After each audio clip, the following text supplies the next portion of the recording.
Hello there. Hey, what's up, you guys? This is April with the For Richer Horror Podcast, and I kind of want to just start off this episode with a little bit of warning. You might hear some stuff going on in the background. My brother is currently in our garage with the air compressor. He's painting a part of his car, so you might hear that come on. Even though I'm on the opposite side of the house as the garage, it still is very loud, but hopefully you don't hear it. So anyway, let's kick off this episode with the topic. We're going to be going over some apocalyptic scenarios. I kind of hope to make this a series just because there are so many scenarios out there in which, the world will end. So I'm just going to be going over two today, that being the Yellowstone supervolcano and then also the Doomsday Glacier in West Antarctica. So first, the Yellowstone supervolcano. If you haven't heard about it, at Yellowstone Park, there is an enormous volcano there, supervolcano rather, and it is a very threatening situation. If the supervolcano underneath Yellowstone National Park ever had another massive eruption, it could spew ash thousands of miles across the United States, which would damage buildings, smother crops, and shut down power plants. It'd be a huge disaster. The supervolcano, thousands of times more powerful than a regular volcano is. And it's only had 3 truly enormous eruptions in its history. One occurred 2.1 million years ago, one of them was 1.3 million years ago, and then the final one was 664,000 years ago. In September of 2014, a team of scientists published a paper in geochemistry, geophysics, geosystems, exploring what a Yellowstone super eruption might actually look like. Among other things, they found that the supervolcano was capable of burying states like Wyoming, Montana, Idaho, and Colorado in 3 feet of harmful volcanic ash, which is a mixture of splintered rock and glass, and it would pretty much blanket the Midwest.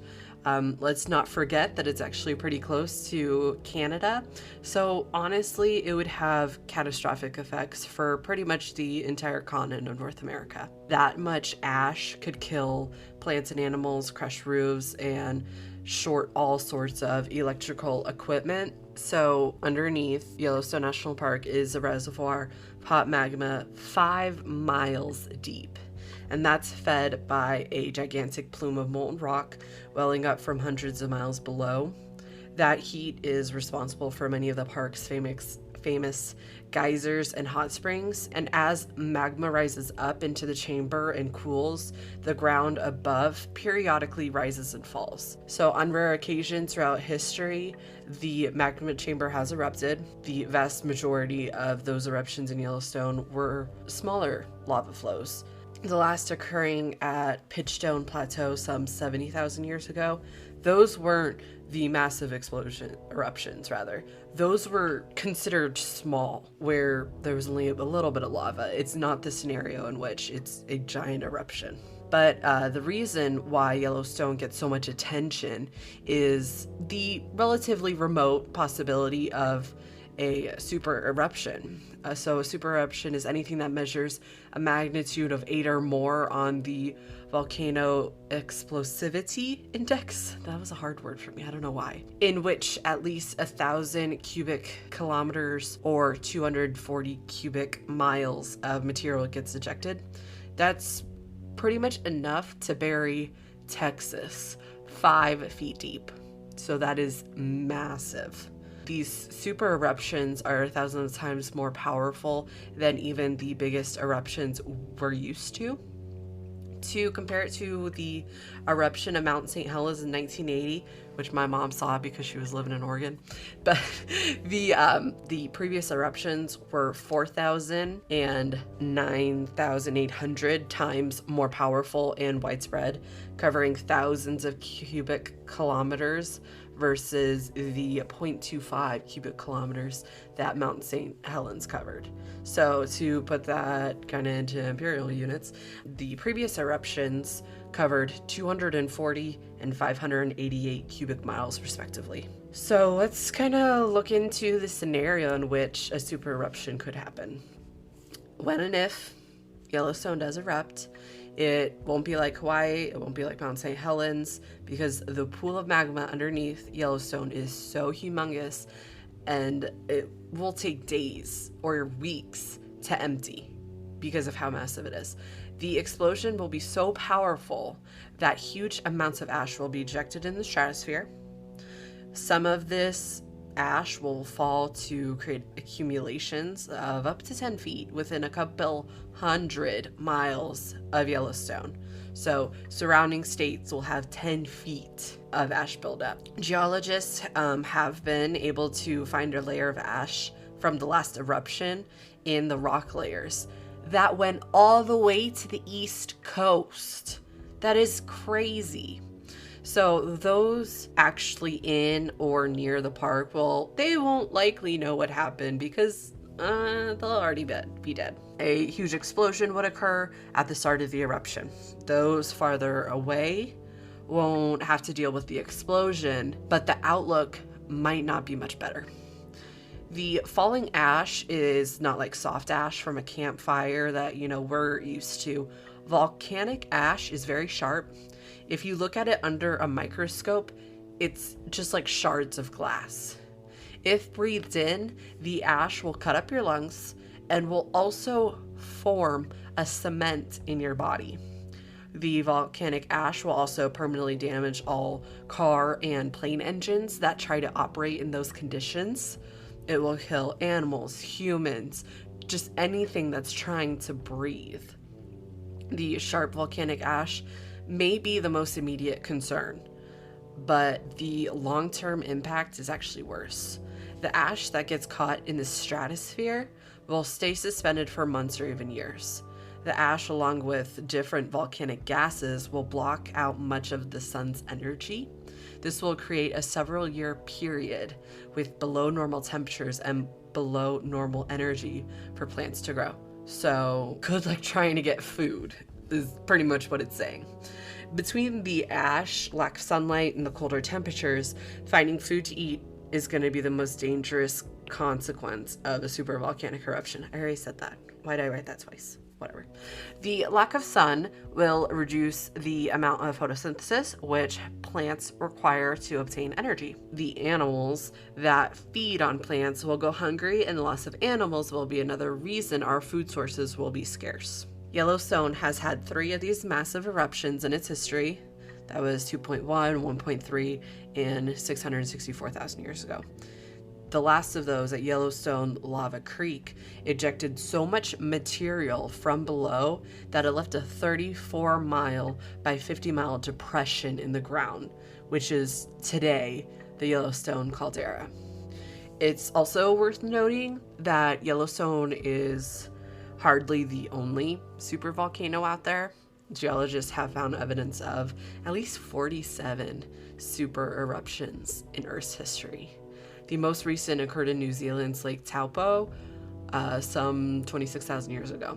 I hope I just pronounced that correctly. Taupo? I don't know. More dramatically, there was the gargantuan Toba eruption 74,000 years ago, and that was caused by shifting tectonic plates. That triggered a dramatic 6 to 10 year global winter, and according to some, may have nearly wiped out the nascent human race. On average, the Earth has seen roughly 1 super eruption every 100,000 years, although that's really not an ironclad law. It's very, very unlikely that Yellowstone will erupt, but it's just something, people are cognizant of and, kind of thinking about worst case scenario. I mean, it's possible Yellowstone might never erupt again. That has been put out there as a possibility because it may be done. It's 3 eruptions and it's done, that kind of thing. It's possible. Right now, there is no sign of a pending eruption. Yellowstone Park does continue to get earthquakes and the ground continues to rise and fall, but that isn't anything out of the ordinary. Yellowstone is behaving as it has for the last 140 years. Odds are very high that Yellowstone will be eruption free for coming centuries. That came from someone at the USGS.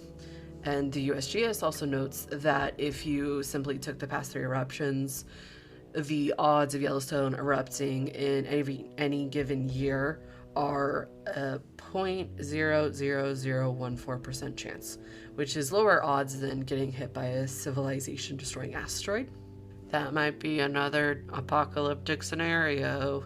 But even that's not a good estimate, since it's not at all certain that Yellowstone erupts on a regular cycle and that it's overdue for an eruption. In fact, there might never be a big eruption in Yellowstone again.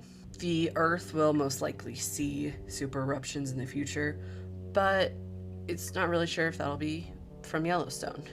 Yellowstone's actually already lived a really long life compared to other supervolcanoes, so it's possible there may not be a fourth. Volcanoes, after all, they do die out. The magma chamber below Yellowstone, it's being affected by two opposing forces, the heat welling up from below and the relative cold from the surface. If less heat comes in from below, then the chamber could conceivably freeze, eventually turning into just a solid granite body. It's also worth noting that the volcanic hotspot underneath Yellowstone is slowly migrating to the northeast, or more accurately, the North American tectonic plate above the hotspot is migrating southwest. So that kind of covers the Yellowstone supervolcano. Anything is possible, however, they do say that it's not as likely to erupt as everyone claims. And I mean, with movies like 2012, it's not as impending of a danger as one might think. It's possible, of course, anything's possible, but not all that likely. However, what is more likely is the Doomsday Glacier. The massive, oh no, let me see how to pronounce this. Okay, so the massive Thwaites Glacier in West Antarctica contains enough ice to raise global sea levels by 65 centimeters or 25.6 inches if it were to completely collapse. And worryingly, recent research suggests that its long-term stability is doubtful as the glacier hemorrhages more and more ice. So adding 65 centimeters to global sea levels would be coastline changing amounts. For context, there's been about 20 centimeters or 7.9 inches of sea level rise since 1900. So in 120 some years, it's only gone up 20 centimeters. If this thing falls, that's gonna be triple, more than triple, than what's happened in 120 years. And that amount is already forcing coastline communities out of their homes and exacerbating environmental problems such as flooding, saltwater contamination, and habitat loss. But the worry is that Thwaites, sometimes called the Doomsday Glacier, because of its keystone role in the region, it might not be the only glacier to go. Were it to empty into the ocean, it could trigger a region chain reaction and drag other nearby glaciers in with it, which could mean several meters of sea level rise. That's because the glaciers in West Antarctica are thought to be vulnerable to a mechanism called the marine ice cliff instability, or MICI, where retreating ice exposes increasingly tall, unstable ice cliffs that collapse into the ocean. A sea level rise of several meters would inundate many of the world's major cities, including Shanghai, New York, Miami, Tokyo, and Mumbai. It would also cover huge swaths of land in coastal regions and largely swallow up low-lying island nations like the Maldives. Thwaites is a frozen river of ice approximately the size of the country of Great Britain or the state of Florida. It already contributed about 4% of the global sea rise. Since 2000, the glacier has had a net loss of more than 100 billion tons of ice, and this has increased steadily over the last 3 decades. The speed of its flow has doubled in the last 30 years, meaning twice as much ice is being spewed into the oceans as in the 1990s. Thwaites Glacier, the widest in the world at 80 miles wide, is held back by a floating platform of ice called an ice shelf, which restrains the glacier and makes it flow less quickly. But scientists have confirmed that the ice shelf is becoming rapidly destabilized. The eastern ice shelf now has cracks that are crisscrossing its surface and could honestly collapse within 10 years. According to a glaciologist at Oregon State University. And that poses the world's biggest threat to sea level rise in the next 80 years. The work supports research published in 2020, which also notated the development of cracks and crevices on the Thwaites ice shelf. These indicate that it is being structurally weakened. This damage can have a reinforcing feedback effect because cracking and fracturing can promote further weakening, priming the ice shelf for disintegration. Thwaites Glacier is one of the biggest in Antarctica, but new research suggests that the ice shelf could collapse within 3 to 5 years.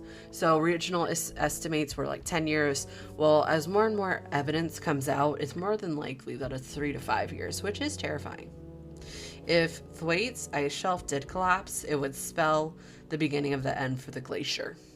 Without its ice shelf, Thwaites Glacier would discharge all its ice into the ocean over the following decades to centuries.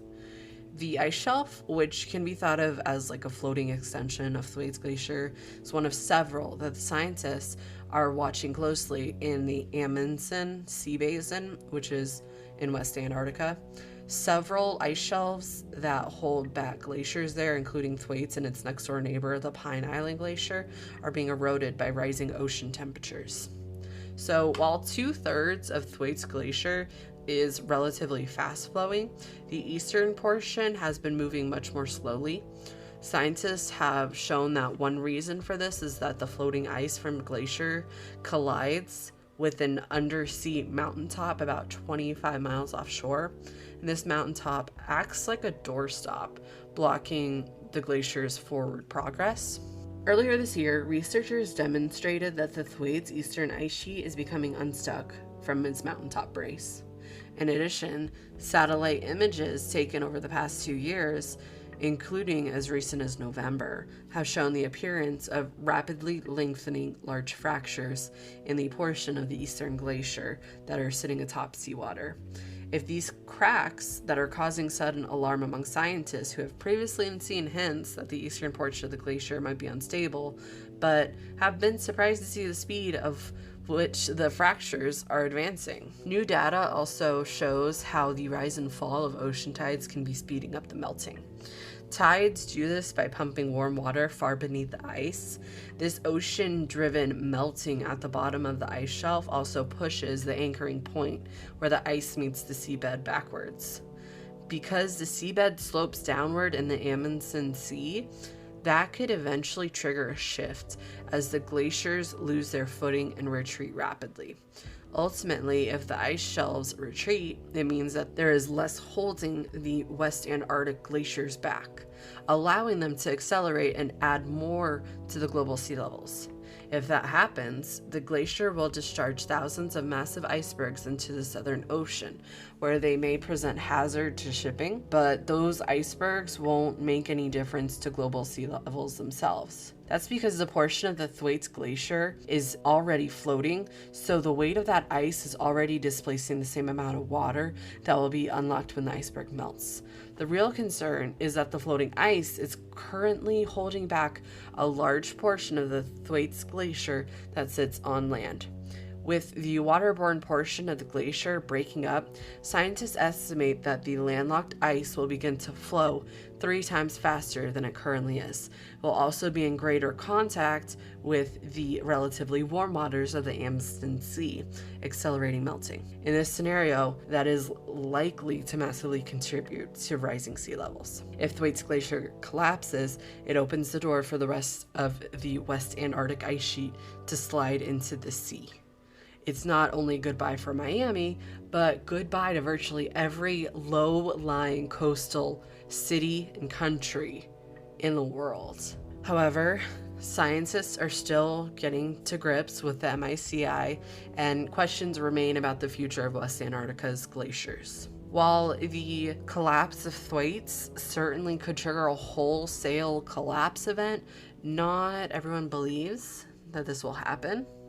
Other work suggests that the destabilization of Thwaites ice shelf and glacier may not lead to the kind of catastrophic outcomes that some fear. Sea ice and chunks of ice that break away from the collapsing ice shelf and glacier might have a similar restraining effect to the intact ice shelf, nipping the chain reaction in the bud and preventing the sustained collapse of the entire West Antarctic ice sheet. But while uncertainty remains about exactly what will happen in West Antarctica, one thing is for sure: the retreating Thwaites Glacier will continue to add to global sea levels for many years to come. Can you believe that? That is nuts. Like, I'm glad I kind of live in an inland state, you know? I'm not touching any coastal waters. I may after this happens, though. It's possible. How's California gonna do? How's Oregon, Washington, all of the East Coast, like just everything, because they're pretty much like Miami's gonna be gone, no question about it. New Orleans, it's gonna be gone. It's gonna be a massive scale. We're gonna lose so much land. We're gonna lose so much habitat. You may have beachfront property now because of where you live, because it's just gonna come inwards. They said it was 1,000 million pounds, or let me see here. Oh, just since 2000, the glacier has lost more than 10 billion tons of ice. And that wasn't all of it. There's so much more of it left that's gonna fall into the ocean. Like, that is crazy. Can you believe that? I'm at a loss for words. Like, when I found out about this, I'm like, one, why is more people not talking about this? Two, what's the solution? How are we gonna avoid it? Because that's not something I've seen in the research I've done. It's pretty much like, this is happening, we're fucked.